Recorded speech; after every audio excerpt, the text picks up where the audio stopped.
अस्सलाम वालेकुम फ्रेंड्स। आज की इस क्लास में हम जमात हफ्तुम की साइंस बाब नंबर 13 बीजों में इंतशार के बारे में मालूमात हासिल करेंगे।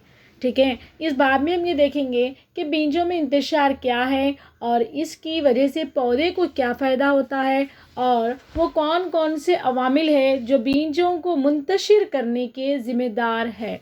ठीक है, सबसे पहले हम देखेंगे बीजों में इंतशार क्या है, इसका क्या मतलब है। यानी कि एक दरख्त है, मान लीजिए एक आम का दरख्त है। ठीक है, उसने आम का दरख्त क्या किया, उसने अपने फल दिया और फल देने के बाद आम के बीच बीच में क्या होती है, गुठली होती है। ठीक है, बीच में गुठली होती है। तो क्या होता है, आप मान लीजिए अब एक दरख्त है, दरख्त ने सारे के सारे आम को अपने जगह पर गिरा दिया, यानी कि ज़मीन पर क्या किया, गिरा दिया।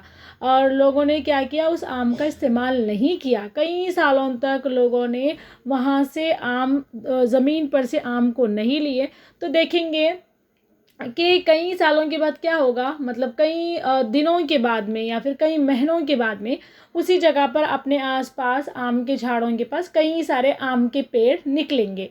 ठीक है, निकलेंगे, यानी कि एक ऑलरेडी वहाँ पर आम का दरख्त था और वहाँ पर अब कई सारे आम के दरख्त निकलने लगे। ठीक है, ये था हमारा बीजों में इंतशार नहीं हुआ तब। ठीक है, यानी कि अब उस आम के दरख्त को, अब उसके कई सारे जो नए नए छोटे छोटे दरख्त निकले, उन दरख्तों के साथ अब आम के दरख्त को भी क्या करना पड़ा, कंपटीशन करना पड़ा। यानी कि खाने के लिए, फूड के लिए, सनलाइट के लिए, हर चीज़ के लिए पौधों को क्या करना पड़ा, कंपटीशन करना पड़ा।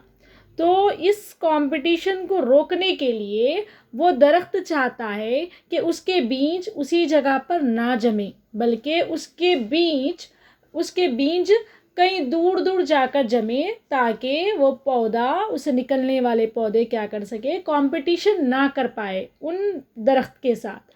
ठीक है, इसीलिए हर पौधा यही चाहता है कि उसका बीज वहीं पर ना गिरे, बल्कि उसके बीज को उठाकर कहीं और ले जाए और कहीं और जाकर वो जरखेज़ हो, कहीं और जाकर वो क्या करे, जर्मिनेट हो और वहाँ से पौधा निकले। ठीक है, इसीलिए बीजों में इंतशार।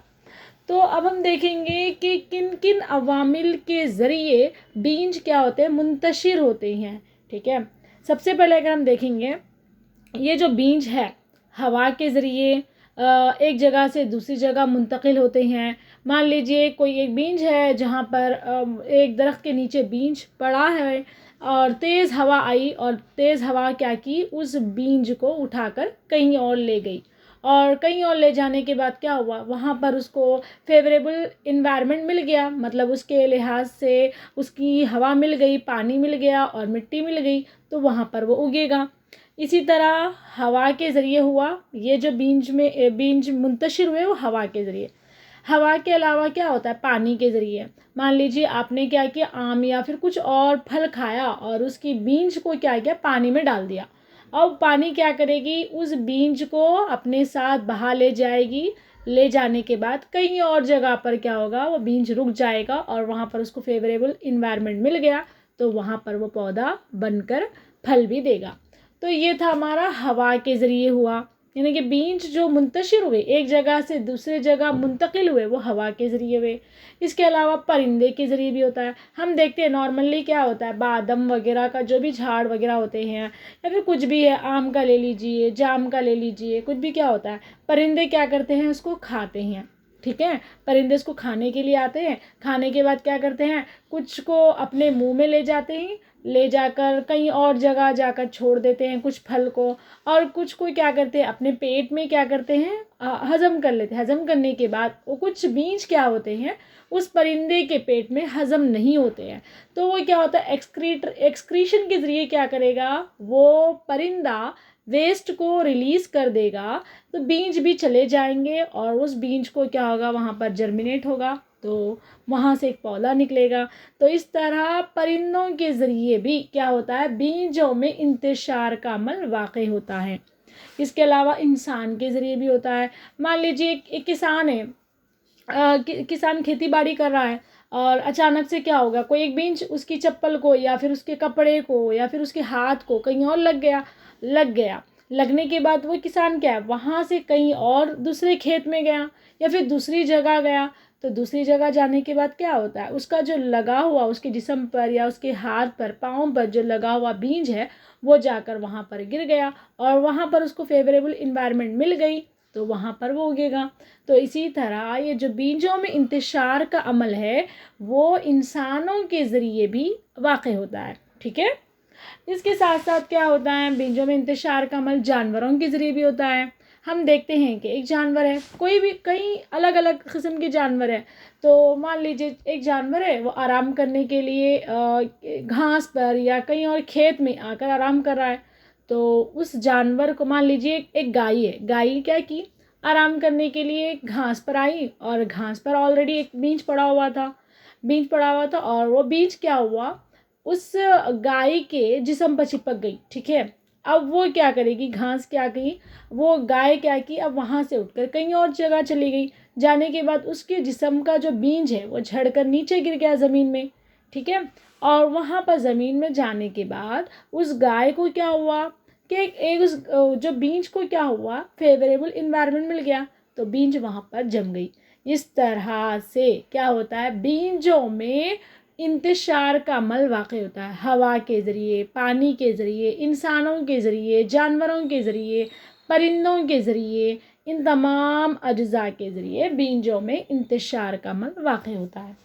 ठीक है, इसका जो मेन मकसद है, बीजों में इंतशार होने का मेन मकसद यही है कि कंपटीशन को रोकना। यानी कि मान लीजिए मतलब अपने जैसे हर कोई दरख्त क्या करता है, अपना जैसा हर कोई दरख्त ये नहीं चाहता है कि सेम मेरा ही दरख्त मेरे बाजू में उगे। ठीक है, अगर उगेंगे तो कंपटीशन ज़्यादा होगा, कंपटीशन ज़्यादा होगा तो वहाँ पर सर्वाइवल के चांसेस क्या होंगे, बहुत कम हो जाएंगे। ठीक है, तो यही है इसका मेन मकसद है, कंपटीशन को रोकना। हवा, पानी और मिनरल्स और जो भी हमारे ज़मीनी जो मादनियात है उन तमाम में क्या होगा, कंपटीशन बढ़ेगा।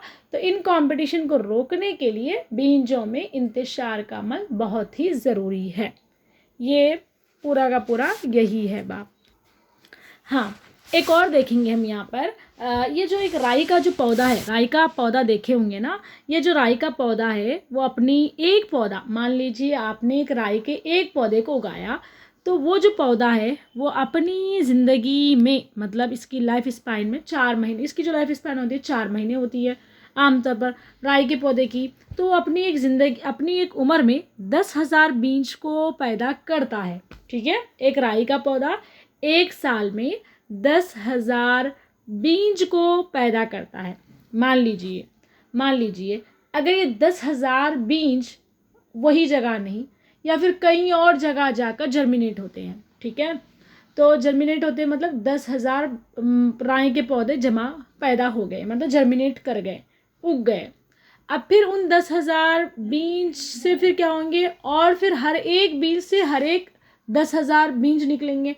तो इस तरह से क्या होगा, इनकी जो आबादी है बहुत ज़्यादा बढ़ जाएगी, मतलब राई के पौधों की आबादी बहुत ज़्यादा बढ़ जाएगी। अगर ऐसे ही इनका चलता रहा तो एक कई सालों के बाद क्या हो, कई साल नहीं के बाद, कई महीनों के बाद क्या होगा कि राई के पौधे ही दिखेंगे, दूसरे पौधे नहीं दिखेंगे। तो इससे क्या होगा, जो दूसरे पौधे हैं वो राई के पौधे से कंपटीशन नहीं कर पाएंगे और दूसरे पौधे सरवाइव नहीं हो पाएंगे। तो इसीलिए कुदरत क्या की, इनको बैलेंस करने के लिए कुदरत का ये निज़ाम है कि हर बीज जर्मिनेट नहीं हो सकता है, मतलब हर बीज के पास ये सलाहियत नहीं होती है कि वो जर्मिनेट हो पाए। यानी कि एक बीज जब भी जर्मिनेट होता है तब उसको फेवरेबल इन्वायरमेंट मिलता है। ठीक है, अगर फेवरेबल इन्वायरमेंट मिल गया तब वो बीज जर्मिनेट होती हैं। इसके अलावा और भी क्या होता है, कुछ जो पौधे होते हैं वो जन्म से पहले ही मर जाते हैं और कुछ बीज में क्या होता है, डिफेक्ट हो जाता है, उसकी वजह से वो बीज जर्मिनेट नहीं कर पाती हैं। और कुछ पौधों को क्या होता है, जानवर वगैरह खा जाते हैं। ठीक है, स्पीशीज़ रिचनेस वगैरह देखेंगे हम आगे चलकर क्लासेस में देखेंगे। ठीक है, तो इस तरह से हर बीज के पास ये सलाहियत नहीं होती कि वो जर्मिनेट हो पाए। कुछ बीज की जो कौल होती है बहुत सख्त होती हैं, वो ज़मीन में जाने के बाद वो बाहर उभर कर नहीं आ पाती हैं। तो ये सारे खुसूसियात हैं। ठीक है, यानी कि हमारी कुदरती निज़ाम को मुतवाज़न रखने के लिए सारी खुसूसियात पाई जाती हैं। एक और देखेंगे हम यहाँ पर ये जो भुलक्कड़ गिलहरी है, यहाँ पर भुलक्कड़ गिलहरी यानी कि कुछ हम देखे थे कि जो हमारा बीजों में इंतशार का जो अमल होता है वो जानवरों के ज़रिए भी वाक़ई होता है। ठीक है, कई सारे जानवर के जिस्म पर चिपक गया या फिर कोई सारे जानवर क्या करते हैं, अपने मुंह में ले जाते हैं बीज को और खाने के बहाने क्या करते, रख देते हैं, लेकिन भूल जाते हैं। ऐसे ही क्या है, भुलक्कड़ गिलहरी यानी कि भुलक्कड़ यानी कि भूल गई। एक गिलहरी है जो रात में जाती है, जाके क्या करती है, फल वगैरह को अपने मुंह में लाती और लाकर क्या करती है, वो ज़मीन में छुपा कर रख देती। भुलक्कड़ गिलहरी यानी कि ज़मीन में क्या करती है, वो छुपा कर रख देती हैं। रख देने के बाद में क्या करती हैं, वो भूल जाती है कहाँ रखी। तो उससे क्या होता है, मान लीजिए उसने किसी अमरूद का यानी कि क्या बोलेंगे, जाम का बीज लाया और उसको क्या की, छुपा कर रख दी और वो भूल गई कहाँ रखी खाने के लिए। ठीक है, अब फिर कई दिनों के बाद क्या होगा, फिर वहीं से क्या होगा, अगर उस बीज को फेवरेबल इन्वायरमेंट मिल जाता है तो वहाँ से एक पौधा निकल जाता है। ठीक है, इसी तरह जानवरों के ज़रिए भी क्या होता है, बीजों का इंतशार अमल में आता है और वहाँ से दरख्त भी निकल कर आते हैं।